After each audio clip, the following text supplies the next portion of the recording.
In the midst of the current housing foreclosure crisis comes word that a former squat in the East Village has made its way from abandoned building to tenant-owned co-op. So while 1970s era abandoned buildings are making their way to economic wholeness, today there's another crisis and new squatters. This foreclosure crisis is hitting suburbia hard as well as the city, and groups like Miami's Take Back the Land are organizing squatters as an unauthorized answer to the homelessness and foreclosures of today. So we are joined right now by three New York housing activists to talk about squatting and affordable housing then and now. Andrew Reicher is the executive director of Urban Homesteading Assistance Board, the group that worked with the city to convert the squat, featured in a recent New York Post article, maybe you saw it there, to a tenant-owned co-op. Frank Morales, an Episcopal priest involved in East Village, Lower East Side, squatting and homelessness activism since the late 1970s. And Rob Robinson, a leader in the housing campaign of Picture the Homeless, who's taking notes from Take Back the Land. Welcome all of you to WNYC. Good morning. Nice to be here. Good morning. Frank Morales, did you see that recent New York Post? Yes, I did. They framed it as "Sometimes Crime Does Pay." That was the headline. And former New York City Parks Commissioner Henry Stern, who battled a lot of the squatters back in the Koch administration, he and the Post were upset that this former East Village squat called Bullet Space had finished its conversion to co-op, and those squatters were now seen as legit homeowners. Were you involved with the Bullet Space? I was one of the people that opened up Bullet Space in 1986. The crime was leaving, having abandoned buildings sit warehoused, empty, deteriorating, and nothing being done, while people were living and dying on the streets, were placed into barrack-style shelters, and so forth. That's the crime. The moral obligation of all the citizenry to meet the needs of our neighbors. As a priest, I follow the dictum of love thy neighbor, and squatting is a concrete way to incarnate the human right to a home. But how do you determine which squatters, if they were living in a time of great need for housing, who gets rights? I mean, when there are traditional transactions, you know who the owners are, and you know who the renters are, or you know who the old owners and the new owners and the buyers and the sellers are. If a lot of people have a need for homes, who determines who's a legitimate squatter?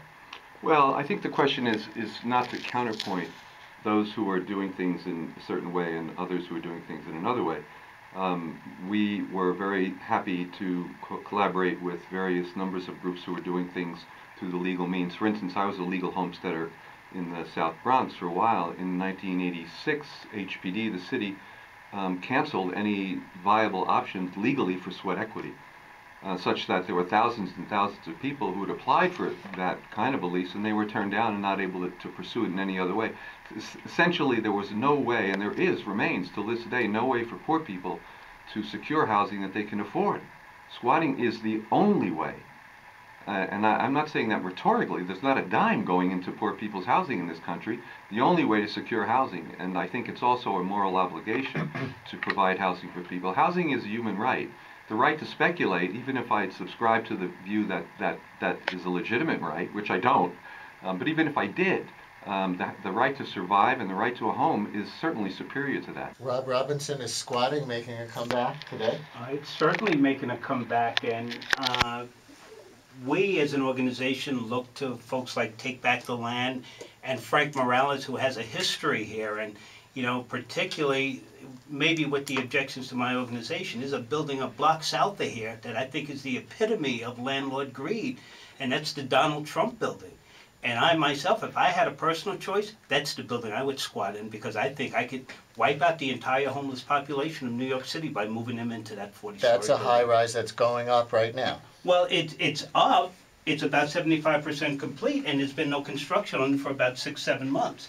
So I say we've had enough of these high-end condos in the city. 2 blocks to the west of here are people sleeping on the street. So the contrast is really stark, and not only that, you have the New York City has its FEG offices there where they force low-income people to go to work.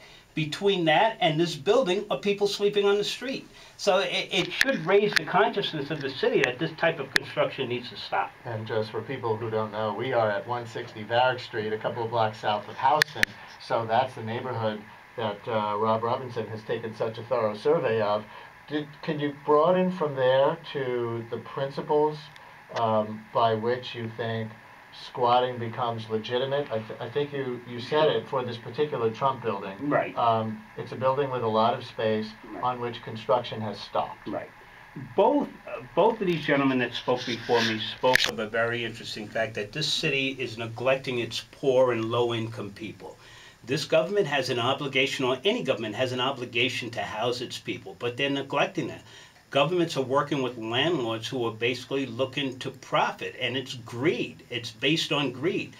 Capitalists, the way people are thinking today is, the more money I make, the better life is. But the better life is for whom? Most of the society out there, people sleeping on the streets, are left and ignored. And we as a homeless organization say, you know, we have rights too. We're part of this country. Gentrification is changing the way our cities look. And it's time we fight back and start to take back the land as they're doing in Miami. Although, was that last year's argument? Because now everybody's losing money and neighborhoods are starting to degentrify. Well, I don't think they're degentrifying. I think there's been a slowdown in the market, but if it was degentrifying, these same greedy landlords would turn around and say, you know what, we're going to convert from condos to low and moderate housing so that we can house some of these people that are sleeping on the streets. The city would negotiate with these folks. Is it the landlord's responsibility or is it the government's responsibility? Well, it's actually the government's responsibility, but they work together. Many of these landlords are the ones who put the government in place. They are fattening their pockets with campaign contributions to make it possible. So if I'm giving you a contribution, I expect you to make legislation that is favorable to my agenda, not to the poor people. Andrew Reicher, wasn't your group able to use the activist energy, squatters' energy, to gain politicians' ears and create permanent housing within the system? Because to some degree it's being framed here as an either-or. Right, and in this particular case, there were 11 buildings that joined together and came to us and said, you know, we've been here, some of them 10 and 20 years. That's Lower East Side? On the Lower East Side, and already fixed up their buildings, and we're taking some care of them. And over time, the city had removed squatters from some buildings on the Lower East Side. But when we asked then the Giuliani administration, they said, sure, the buildings need to be brought back up to code. The buildings will need to be limited equity co-ops. They'll need to be permanently affordable. And you know, this is what you can do. And the government, other than providing the building and some tax abatement, wasn't going to provide any resources. Right. It was on the back of And you know what? We are out of time, but I think this has been a fascinating conversation and some new stuff for a lot of the listeners out there who might remember, if they're old enough, some of the squatting movements from the 70s and the 80s and even the early 90s. Squatting is back in a different form in this economy, and we thank all three of you. Rob Robinson from the housing campaign of Picture the Homeless, Frank Morales, Episcopal priest involved in the East Village and Lower East Side squatting and homelessness activism since the 70s, and Andrew Reicher, Executive Director of the Urban Homesteading Assistance Board. Thanks to all. Thank you. Thank you. Thanks.